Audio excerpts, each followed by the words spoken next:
وہ بہت محبت کرتے تھے امام پاک سے.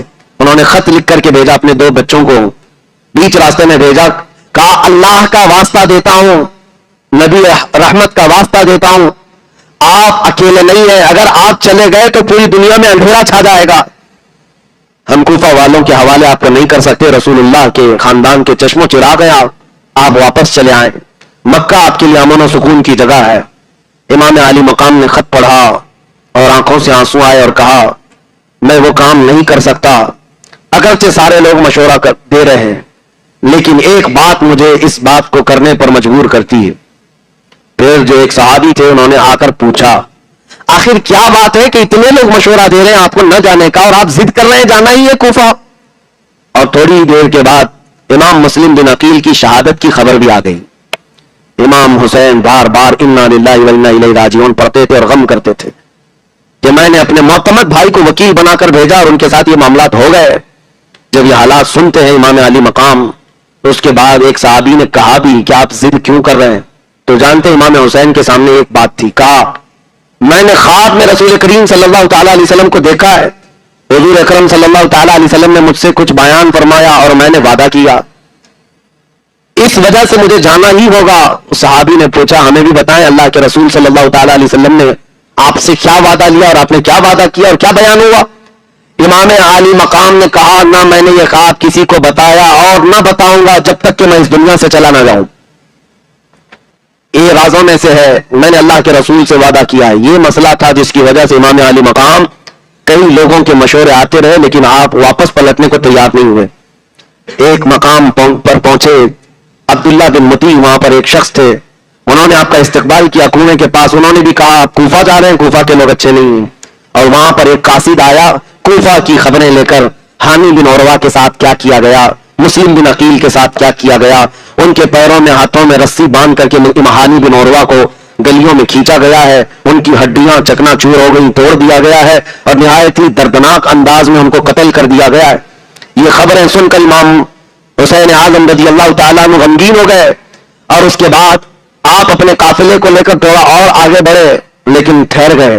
پھر قافلے کے اندر رات کا وقت تھا, اپنے خاندان والوں کو سمیٹ کر کے خطبہ دیتے ہیں اور کہتے ہیں اے لوگوں کوفہ سے ایک بری خبر آ چکی ہے, اے میرے خاندان والوں اس خبر کو سن لو.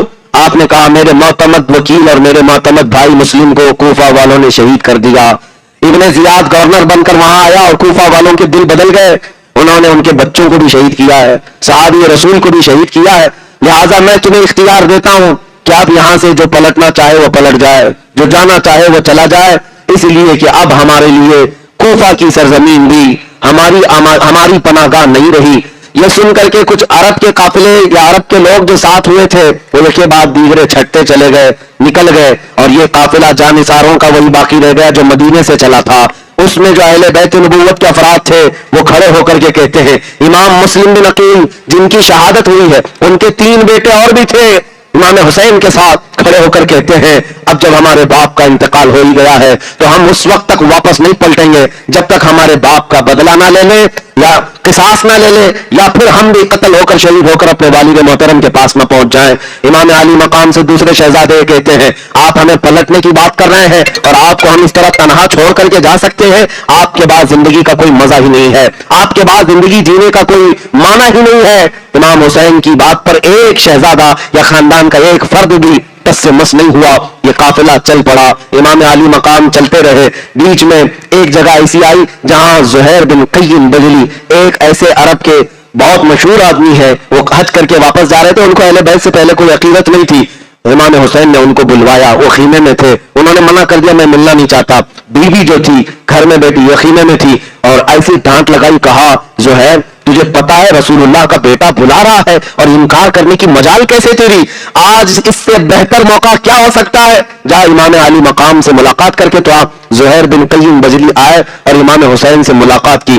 ایک ہی ملاقات ایسی تھی کہ چہرہ ابن رسول کو دیکھ کر کے فدا ہو گئے. کہا کہاں کا ارادہ؟ کہا کوفہ کا. زہیر بن قیم کو اپنا واقعہ بتایا اور جو جو حالات تھے بتایا. زہیر بن قیم بجلی جو پہلے اہل بیت سے عقیدت نہیں رکھتے تھے لیکن اب حالات ایسے کہ اپنے خیمے میں آئے اور اپنی بیوی سے کہا میں تجھے طلاق دیتا ہوں, تو واپس چلی جا, اپنے بھائیوں کے ساتھ واپس چلی جا. کہا اتنا اہم کیا معاملہ ہو گیا؟ کہا اس لیے کہ اب میں رسول اللہ کے شہزادے کے ساتھ اس نیت سے جا رہا ہوں کہ واپس اس دنیا میں کبھی نہیں آنا ہے، مجھے آنا نہیں ہے، میرا انتظار نہ کرنا۔ مال و دولت اسباب سب دے دیا اپنی بیوی کو اور بھیج دیا اور کہا میں امام پاک کے ساتھ جاتا ہوں۔ یہ زہیر بن قیم بجلی یہ وہ شخص ہیں جو میدان کربلا میں پہلے اترنے والوں میں نام ہے۔ یہ یہاں سے 7 جو ہوئے اور پھر یہ امام علی مقام کا قافلہ جب آگے بڑھتا ہوا ایک علاقہ زبال آیا، وہاں پر انہوں نے قیام کیا۔ تو اب یہاں پہنچتے پہنچتے امام علی مقام کے قافلے کو 1 محرم آ چکی تھی، محرم کی پہلی تاریخ تھی اور اس وقت 60ویں ہجری چل رہی تھی۔ 1 محرم کی تاریخ تھی۔ عبید اللہ بن زیاد نے جب اسے یہ خبر ملی کہ یہ مکہ سے نکل چکے ہیں امام حسین اور یہ کوفہ آنے والے ہیں، تو اس نے حر بن یزید، ایک ایسے پہلوان کو جس کی کوفہ میں بڑی دھاک تھی، وہ پہلوان بہت مشہور تھا، حر بن یزید کو 1000 کا لشکر دے کر بھیجا کہ حسین کو روک لینا راستے پر اور ان کو ادھر ادھر ہونے نہ دینا، یہاں تک کہ ان کو مجبور کر کے کسی نہ کسی طرح سے جھکا کر متی و فرما بردار بنا کر میرے پاس لانا۔ حر بن یزید یہ پہلا لشکر ہے جو کوفہ سے نکلا تھا امام علی مقام کے راستے کو روکنے کے لیے۔ 1000 کا لشکر لے کر کے وہ آیا اور جیسے امام علی مقام کے پاس پہنچا تو امام حسین نے دیکھ کر سمجھ لیا کہ اب حالات بدل چکے، یہ وہ لوگ ہیں جو خط لکھ کر کے مجھے بلائے تھے اور وہ لوگ اس فوج میں آج سامنے آئے ہوئے۔ آتے ساتھ حر بن یزید سے پوچھا کیا بات ہے، کس بات کا پیغام لے کر آئے ہو؟ کہا سنا ہے آپ نے بغاوت کی ہے خلافت حقہ کے خلاف اور آپ کو گورنر کوفہ عبید اللہ بن زیاد کی طرف سے یہ پیغام سناتا ہوں کہ آپ اس طرح سے بغاوت کا پیغام لے کر علم لے کر نہیں چل سکتے، آپ کو میں مجبور کر کے مطیع و فرما بردار کر کے لے کے جاؤں گا۔ امام حسین نے اس سے بات کی، کہا حر بن یزید تیری ماں تجھ پر روئے، کیا تو یہ سوچتا ہے کہ رسول اللہ کا نواسا ایک فاسق و فاجر شخص کے سامنے مطیع و فرما بردار ہوگا؟ مرد حق باطل کے آگے مات کھا سکتا نہیں، سر کٹا سکتا ہے لیکن سر جھکا سکتا نہیں۔ حر بن یزید سے کہا تو جواب میں حر بن یزید نے کہا اے حسین، عرب کا کوئی دوسرا آدمی مجھے یہ کہا ہوتا کہ تیری ماں تجھ پہ روئے تو میں اس کو پلٹ کر کے جواب دیتا، لیکن مجھے آپ کی ماں کی حرمت پاتا ہے، میں آپ سے یہ بات نہیں کہہ سکتا کہ آپ کی ماں پر روئے، میں ادب کرتا ہوں، آپ کی ماں رسول اللہ کی بیٹی ہے۔ اتنی تو عقیدت حر بن یزید کے دل میں تھی۔ امام حسین سے کہا کہ آپ کیوں نکلے ہیں اور کیا چاہتے ہیں؟ امام حسین نے کہا پہلی بات تو یہ ہے کہ نہ میں خود اپنی مرضی سے آیا، بلکہ تم کوفہ کے 12,000 کے قریب لوگوں نے خط لکھ کر کے مجھے بلایا اور کئی مرتبہ قافلے آئے ہیں مکہ دعوت دینے کے لیے۔ حر بن یزید نے کہا ہم ان میں سے نہیں ہیں جنہوں نے آپ کو دعوت دی تھی۔ امام حسین نے وہ خطوں کا تھیلا نکالا جس میں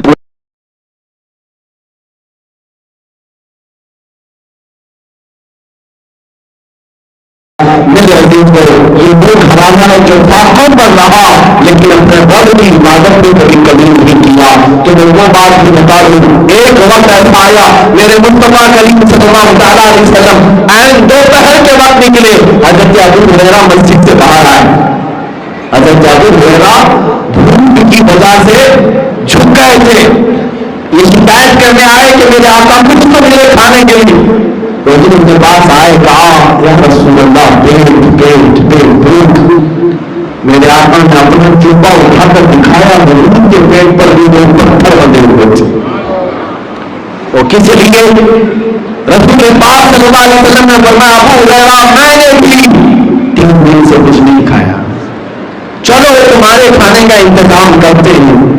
حضرت ابو ہریرہ کو لے کر بیچ میں حضرت ابو بکر حضرت عمر بھی مل گئے، وہ بھی بھوک کی وجہ سے باہر آئے تھے۔ اے اللہ، یہ فاقہ میں گزارا کرتے تھے زندگیاں، لیکن کیسوں کسرا جیسے بادشاہ بھی ان کے روح سے تھراتے تھے، ڈرتے تھے۔ اس کا مطلب یہ حقیقی طاقت کاجو بادام دنیا کی ایمان ذاتی ہے، حقیقی طاقت۔ میرے آقا صلی اللہ علیہ وسلم ان دونوں کو لے کر حضرت ابو ہریرہ، حضرت ابو بکر، عمر رضی اللہ عنہ، حضرت ابو ایوب انصاری کے گھر چلے تھے۔ یہ حضور کے میزبان، ہم حضور کی خدمت، حضور ان کے گھر گئے اور پوچھا کچھ ہے کھانے کو؟ کہا یا رسول اللہ 6 مہینے کے بکری کا بچہ ہے، آپ کہیں تو ذبح کر دوں گا۔ کہا ذبح کر دوں۔ ذبح کیا، سالن بنوایا گوشت کا، تب توجہ چاہتا ہوں. میں کس لیے عرض کر رہا ہوں؟ حضرت ابو ہریرہ کہتے ہیں بہترین سالن، جب کوئی بھوکا ہو 2 دن سے اور پھر سالن کی خوشبو آئے تو کیسا لگتا ہے. دسترخوان پر آیا. حضرت ابو ہریرہ بھی بھوکے ہیں، ابو بکر حضرت عمر بھی بھوکے ہیں رضی اللہ عنہ. میرے آقا بھی رسول پاک نے ابو ایوب سے کہا ہے ابو ایوب ایک اور کھٹوری دے کر لے آؤ، ایک اور برتن دے کر لے آؤ. میرے آقا نے اس سالن کو آدھا کیا، آدھا دسترخوان پر رکھا اور پھر کہا ابو ہریرہ سے لے جاؤ میرے بیٹی فاطمہ کے گھر میں وہ 8 دن سے فاقے میں ہے، ان کے گھر پچھلے 9 دن سے سالن نہیں بنا ہے. یہ وہ کھانا ہے، خود بھوکے رہے لیکن پوری دنیا کو کھلاتے رہے. وہ مجبور بھوکے نہیں رہتے تھے، وہ اپنے اللہ کی رضا میں بھوکے تھے، اپنے رب کی رضا میں بھوکے تھے. غریب نواز سے کون محبت نہیں کرتا؟ وہ آل رسول ہیں لیکن جانتے ہیں یہ اللہ والے پوری دنیا کو نوازتے ہیں، خود بھوکے رہتے ہیں، صرف اپنے مجبور تھے. سلطان الہند غریب نواز جن کا عالم یہ ہے کہ آج 800 سال کے بعد بھی حاجتیں اور منتیں پوری کرنے کے لیے لاکھوں کا مجمع جاتا ہے. حقیقت ہے یا نہیں؟ لیکن اس غریب نواز کا حال یہ تھا. ان کے ایک بیٹے حضرت حسام ایک دن وہ مدرسے جا کر آ رہے تھے، چکرا کر گر گئے. دوستوں نے پوچھا حسام کیا بات ہے؟ کہا ہمارے گھر فاقہ ہے، ہمارے گھر میں کھانے پینے کے لیے کچھ بھی نہیں بنا، کل بھی نہیں تھا آج بھی نہیں، بھوک کی وجہ سے چکر آ گئے. دوسرے ساتھیوں کو جیسی پتا چلا وہ اپنے گھروں میں جا کر ڈھونڈتے ہیں کہ پتا ہے سرکار کے گھر میں ان کے شہزادے آج کہہ رہے تھے کہ فاقہ چل رہا ہے. جو موجودین تھے غریب نواز کے سب اپنے اپنے گھروں میں قیمتی اچھے کھانے بنوائے. ساری افطاری کے وقت خانقاہ میں لے کر کے آئے غریب نواز کے. آج سرکار غریب نواز افطاری میں بیٹھے، دیکھا قسم کے کھانے اچانک آ گئے. آپ نے پوچھا کیا بات ہے؟ کیونکہ مولوی نے کہا حضور سنا ہے آپ کے گھر پر فاقہ ہے، آپ کچھ کھانے گھر لے جائیں. کہا وہ کیسے پتا چلا؟ کہا آپ کے بیٹے حسام نے کہا آج وہ چکر آ کر گر گئے تھے، ہمارے بیٹوں سے انہوں نے کہا کہ گھر میں فاقہ ہے. غریب نواز نے کھا تو لیا، اٹھ کر کے سیدھے گھر آئے. کہا حسام کہاں ہے؟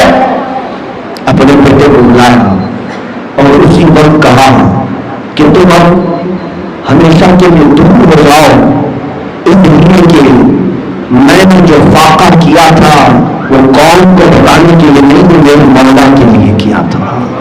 تم نے جا کر لوگوں کو بتا دیا کہ ہمارے گھر میں فاقہ ہے. میں نے زندگی یہ واقعہ اس لیے عرض کیا کہ بھوک اور پیاس اللہ کی رضا کے لیے.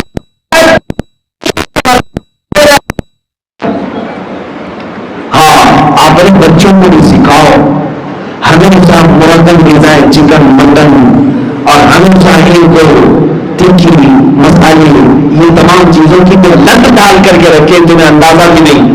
ان کی زبانوں پر جب لذیذ کھانوں کی چک لگ جاتی ہے، لت پڑ جاتی ہے، تو پھر یہ حرام و حلال بھی نہیں دیکھتے، حرام و حلال بھی نہیں دیکھتے. میں نے خود بندن آج سے 2 سال پہلے کی بات بتا ہوں، میں نے بیان میں بھی کہا تھا ایک علاقے میں ایک ایسا شخص ہے جو بنام مسلمان ہے، ہوٹل بھی چلاتا ہے، پیزا بیچتا ہے، لیکن خنزیر کے گوشت کے ساتھ بھی بیچتا ہے. اس سے کسی نے کہا تھا تو اس نے کہا کھانے والوں کو ہم دیتے، نہیں کھانے والوں کو نہیں دیتے. عجیب بات ہے، کتنے لوگ اسے صرف مسلمان سمجھ کر کے اس کا پیزا کھاتے ہوں گے.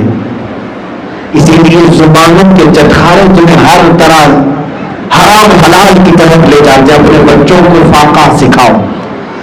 اس کا مطلب یہ نہیں کہ تمہارے گھر میں مجبوری ہے، کبھی کبھار گھروں میں یہ بھی ہو کہ بیٹا آج گوشت مچھلی انڈا نہیں، آج ہم سوکھا کچھ کھا لیتے ہیں. اس لیے اس نفس کو مارنا ہے، اس نفس کو مارنا ہے. کبھی کبھار ہفتے میں ایک بار سوکھا تو کر دو، اور اپنے بچوں کو مہینے میں ایک بار گوشت کی ترتیب تو کرو بیٹا آج بھوک برداشت کرو، بھوک برداشت کرو. اس طرح کی عادتیں ڈالو گے تو تمہارا بچہ نفس پرست اور عیاش ہوگا. یہ کہ جوانی میں دن میں روز اپنے باپ کے پیسے چراتا ہے اور ہوٹل بازی کرتا ہے. پیسے نہیں دیا تو ماں کو دھمکی دیا، کبھی بھائی کو، کبھی بہنوں کو، اور کبھی باپ کے. جیب سے خود ہی پیسے چرا لیا اور دوستوں کے ساتھ چل پڑا. یہ عادتیں ان بچوں کے اندر کیوں آئی؟ یہ طلب بڑھتی گئی. یہ جو بری عادتیں انہیں لگ گئی. نفس سے ایک بار موٹا ہو جائے تو پھر یہ ہلکی چیزوں کو پسند نہیں کرتا. یہ دال روٹی تھوڑی نہ کھائے گا، یہ دال روٹی نہیں کھاتا. اس کو صرف اور صرف لذیذ چیزیں چاہیے. عزیزان گرامی اوقات، اہل بیت کا گھرانہ جو اپنے بچوں کو فاقہ دکھا رہا تھا، وہ اس لیے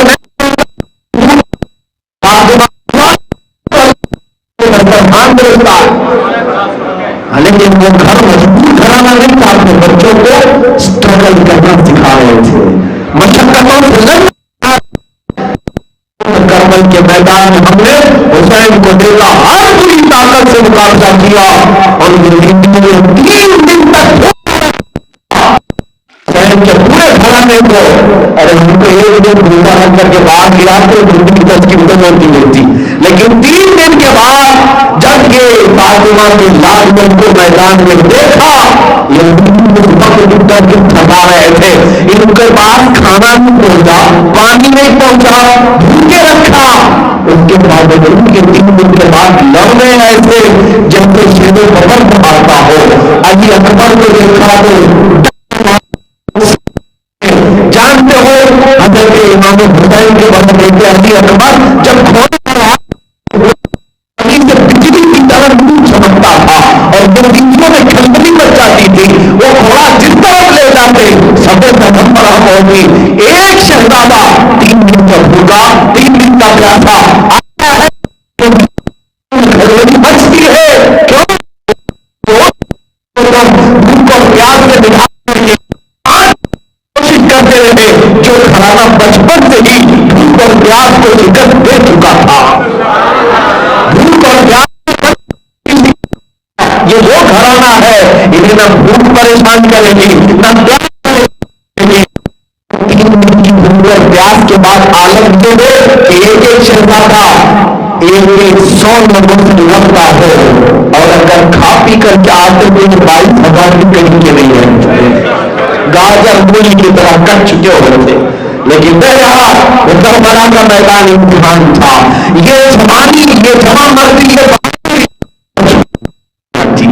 بچپن سے بنائی جاتی. اپنے بچوں کی تربیت کی یاد رکھو کہ ہمیشہ تم جو چاہتے ہو وہی نہیں ہوگا بیٹا. کبھی نہیں کہ آج تم نے طلب کر لیا مجھے یہ چاہیے تو چاہیے. نہیں، ایسا نہیں. اپنی چاہتوں کو کبھی مارو نہیں. آج اللہ جو چاہے وہ ہوگا، اللہ جو چاہے وہ ہوگا. میرے بدلے جو ملے اللہ کی طرف سے وہ میں کھا لوں گا. یہ بچوں کو قناعت بھی سکھاؤ اور صبر بھی سکھاؤ اور فاقہ بھی سکھاؤ. آخری بات میں عرض کرتا ہوں عزیزان گرامی، رسول پاک صلی اللہ تعالیٰ علیہ وسلم کے شہزادوں کی دکھ بھری داستان کل سے آج سنیں گے. کل سے کربلا کے عظیم واقعات، امام حسین کا مدینے سے سفر اور پھر کوفہ تک پہنچنا، کوفہ سے پہلے کربلا تک پہنچنا، یہ تمام بہت مناظر آپ کو بیان کیے جائیں گے. لیکن اس سے پہلے میں ایک بات عرض کرتا ہوں، اگر تمہارے دل میں آج ذرا برابر بھی حسین اعظم سے محبت ہے، ان کے لاڈلوں کی محبت ہے، تو میں آج ایک عہد دینا چاہتا ہوں. اے نوجوان، کیا تمہیں اندازہ بھی ہے کہ کربلا کے میدان میں جو کھڑے حسین تھے، جن کے ہاتھوں میں 6 ماہ کے بچوں کو لے کر جب وہ ویڈیو کے سامنے گئے کہ اسے پانی کا ایک قطرہ دے ہمیں نہ صحیح، لیکن ان کی ویڈیو میں تیر ایسا چلایا لمبی علی اصغر کی گردن پر تیر آ گیا اور خون کا فوارہ اچھل کر حسین اعظم کے چہرے پر گر گیا. اور وہ باپ کیسا صبر والا ہوگا جب ایک 6 ماہ کے بچے کو لے کر واپس اپنی خدمت کی طرف اپنی بیوی کے پاس لایا ہو اور یہ کہنا ہو. بیوی نے پوچھا میرے نبی حیات کو پانی پلا دیا گیا، اور حسین نے کیا کہا تھا؟ اے اے میری بیٹی کے حیات، تیرا بچہ آج کے بعد کبھی پانی نہیں مانگے گا، اب ہمیشہ کے لیے سیراب ہونے والا حسین، جس نے علی اکبر جیسی جوان کو 21 سال جب شہید ہوئے تھے تو جانتے ہیں کہ کیا کیا تھا،